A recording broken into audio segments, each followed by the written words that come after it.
여러분, 오늘 우리가 함께 나눌 말씀의 제목은 하나님께 사소한 일은 없다입니다. 살다 보면 우리가 하는 일이 참 중요하게 느껴질 때도 있고 반대로 이런 일까지 해야 하나 싶을 정도로 하찮게 느껴질 때도 있잖아요. 그쵸? 과연 하나님 앞에서 우리의 일이 정말로 그렇게 나뉠 수 있을까요? 오늘 이 시간, 이 주제를 가지고 함께 깊은 은혜 속으로 들어가 봤으면 좋겠습니다. 자, 이 문장 한번 보시겠어요? 우리는 대피소에 있으며 33명 모두 무사합니다. 2010년이었죠. 이 짧은 메시지 하나가 정말 전 세계 사람들의 마음을 하나로 모았습니다. 이게 어디서 온 메시지였냐면 바로 칠레 산호세 광산, 칠흑 같은 어둠이 깔린 지하 700m 깊이에 갇혀있던 33명의 광부들이 자그마치 17일 만에 보낸 생존 신호였습니다. 정말 이건 절망의 가장 밑바닥에서 피어난 기적 같은 희망의 증거였어요. 그래서 첫 번째로 바로 이 칠레 광부들의 이야기를 가지고 절망 속 소망의 통로라는 주제로 말씀을 시작해 볼까 합니다. 이 이야기가요, 오늘 우리가 살펴볼 성경 말씀의 의미를 아주 생생하게 보여주는 마치 오늘날 우리에게 주시는 하나의 비유 같아요. 어떻게 절망 속에서 소망의 문이, 그 통로가 열릴 수 있는지 함께 그 현장으로 들어가 보시죠. 이 타임라인을 한번 보세요. 첫째 날, 광산이 무너져서 33명이 지하 700m에 갇힙니다. 그리고 17일째 되는 날, 드디어 작은 드릴 구멍이 뚫리고 생존 메시지가 올라오죠. 그리고 마침내 69일 만에 전원 구조됩니다. 여러분, 처음 17일 상상이 가시나요? 그야말로 완벽한 암흑의 시간이었을 겁니다. 밖에서는 생존 확률이 1%도 안 된다. 이제 그만 포기해야 한다는 목소리가 점점 커지고 있었어요. 그런데도 구조팀이 희망을 놓지 않았던 거죠. 그리고 마침내 17일째 되던 날, 정말 기적처럼 작은 드릴 하나가 그들이 있던 대피소를 딱 관통한 겁니다. 이 작은 드릴 구멍, 이건 그냥 구멍이 아니었어요. 맞습니다. 바로 소망의 통로였던 거죠. 이 통로를 통해서 음식이나 약 같은 것만 내려간 게 아니에요. 더 중요한 거, 우리가 당신들을 잊지 않았습니다. 당신들은 세상과 연결되어 있습니다. 바로 이 확신, 이 희망이 전달된 겁니다. 그런데 진짜 놀라운 건 이들이 69일을 버텨낸 힘의 근원이 어디에 있었냐는 겁니다. 구조된 광부 중 한 명이었던 루이스 우르주아 씨의 고백을 한번 들어보세요. 우리는 혼자가 아니었습니다. 우리 33명 말고 34번째 동행자가 계셨습니다. 바로 하나님이셨습니다. 이들은요, 그 절망의 시간 동안 매일 정해진 시간에 함께 모여서 예배를 드리고 기도를 했다고 해요. 가장 깊고 가장 어두운 그곳에서 그들은 보이지 않는 34번째 동행자, 바로 하나님과 함께하고 있었던 겁니다. 자, 한번 생각해 보세요. 칠레 광부들에게 그 작은 드릴 구멍이 생명줄이었잖아요. 그것처럼 끝이 보이지 않는 광야를 헤매던 이스라엘 백성들에게는 바로 성막이 그런 소망의 통로, 생명줄이었습니다. 성막은 그 40년이라는 고된 광야 생활 속에서 하나님과 연결되는 유일한 끈이었고 그들을 버티게 한 힘의 원천이었던 거죠. 자, 이제 이 광부들의 이야기에서 시선을 옮겨서 고대의 광야교회, 바로 그 성막으로 들어가 보겠습니다. 두 번째 주제는 우리 안의 질투심입니다. 참 아이러니하죠. 하나님을 섬기는 그 거룩한 공동체 안에서도 어김없이 스멀스멀 고개를 되는 문제가 있었으니 그게 바로 우리 마음속에 있는 질투심의 문제였습니다. 성경을 보면요, 이 질투심 때문에 생기는 문제가 끊이질 않아요. 보세요. 모세의 친형, 친누이였던 아론과 미리암도 여호와께서 모세 너하고만 말씀하셨냐 하면서 그의 건의에 도전했고요. 사촌이었던 고라는 아예 사람들의 선동에서 반역을 일으켰죠. 심지어 하나님을 섬기는 레위 지파 안에서도 불만이 생길 수 있었을 겁니다. 게르손 자손은 왜 우리는 저 고앗 자손처럼 거룩한 물건은 못 만지지? 또 무러리 자손은 왜 우리 일은 이렇게 힘들고 굳은 일이지? 이런 비교와 불평불만이 싹틀 수밖에 없는 구조였다는 거예요. 자, 그럼 세 번째 주제입니다. 일에는 경중이 있다.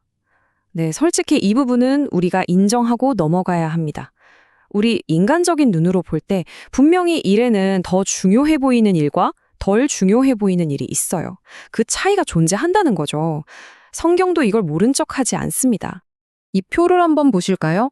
레위 자손들의 업무 분담표인데요. 그 구분이 아주 명확하게 보이죠. 먼저 고핫 자손은 증거괴나 떡상 같은 가장 거룩한 지성물을 담당했습니다. 핵심 중에 핵심이죠. 그 아래 게르손 자손은 성막의 휘장이나 덮개 같은 것들을, 그리고 무라리 자손은 성막의 뼈대가 되는 널판이나 기둥 같은 무거운 것들을 맡았어요. 누가 봐도 맡은 일의 성격에 따라서 명백한 차이가 있었던 겁니다. 바로 여기서 아주 중요한 원리가 하나 드러납니다. 그게 뭐냐면 거룩함의 정도에 따라서 일의 중요도, 그러니까 경중이 결정된다는 거예요. 지성소, 즉 하나님의 임재에 가까우면 가까울수록 더 거룩하고 또 그만큼 더 위험하고 더 중요한 일로 여겨졌다는 거죠. 이게 바로 사람들 마음속에 질투심을 불러일으킬 수 있는 아주 명백한 현실이었습니다. 자, 그렇다면 우리는 이 비교와 질투의 문제를 도대체 어떻게 넘어설 수 있을까요? 바로 여기에 오늘 말씀에 가장 중요한 핵심 메시지가 있습니다. 네 번째 주제, 사소한 부르심은 없다. 그렇습니다. 우리의 관점에서는 일이 나뉠지 몰라도 하나님의 관점에서는 결코 사소한 부르심, 하찮은 일이란 없다는 사실입니다. 왜 하나님께는 사소한 일이 없을까요? 그 이유를 크게 세 가지로 정리해 볼 수 있습니다. 첫째는 우리가 섬기는 대상이 누구냐 하는 것이고요. 둘째는 하나님께서 우리에게 주시는 은사 때문이고, 셋째는 우리 각자의 능력에 맞게 맡기신 달란트 때문입니다. 하나씩 한번 살펴볼까요? 자, 이 첫 번째 원리가 정말 중요합니다. 잘 들어보세요. 섬김의 가치는요, 무슨 일을 하느냐가 아니라 누구를 섬기느냐에 따라 결정됩니다. 구약의 느헤미야를 한번 생각해 보세요. 그의 직업은 페르시아 제국의 술관원, 요즘 말로 하면 왕의 웨이터였어요. 하지만 그는 그냥 웨이터가 아니라 당대 최고의 권력자 아닥사스다 왕의 웨이터였습니다. 그가 섬기는 대상이 그의 직책을 아주 귀하게 만든 거죠. 이 관점으로 무라리 자손의 일을 다시 한번 볼까요? 성막의 무거운 널판지랑 기둥을 옮기는 일. 솔직히 요즘 말로 하면 노가다잖아요. 그쵸? 하지만 중요한 건 이게 누구를 위한 노가다였냐는 거예요. 바로 하나님의 집, 성막을 위한 일이었습니다. 여러분, 우리가 섬기는 대상이 전능하신 하나님일 때 세상 그 어떤 일도 결코 하찮거나 사소할 수가 없는 겁니다. 두 번째 이유는요, 하나님께서 우리 각자에게 서로 다른 은사를 주셨기 때문입니다. 고린도전서 12장에 보면 우리를 한 몸의 여러 지체에 비유하잖아요. 눈이 손들어 너는 쓸데없어 이렇게 말할 수 있나요? 절대 못하죠. 마찬가지로 교회라는 그리스도의 몸 안에서 어떤 지체도 불필요하거나 덜 중요하지 않다는 겁니다. 무라리 자손의 그 힘든 수고가 없었다면 성막은 아예 세워질 수가 없었어요. 모든 은사는 다 필요하고 다 귀한 겁니다. 그리고 마지막 세 번째 원리는 우리가 잘 아는 달란트 비유에 담겨 있습니다. 주인이 종을에게 달란트를 나눠줄 때 똑같이 주지 않았죠? 각자의 능력에 따라 5, 2, 1 다르게 맡겼습니다. 이게 바로 하나님의 공평함이에요. 하나님은 우리 각자의 능력을 우리 자신보다 더 정확하게 아십니다. 그리고 딱 감당할 수 있을 만큼의 일을 맡기시는 거예요.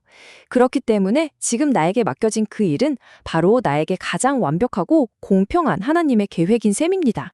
자, 이제 말씀을 마무리하면서 이 모든 것을 우리 삶에 어떻게 적용해야 할지 생각해 보겠습니다. 마지막 주제, 하나님만을 바라보십시오. 결론은 사실 아주 간단합니다. 다른 곳이 아니라 오직 하나님만을 바라보는 것입니다. 이 숫자가 뭔지 아십니까?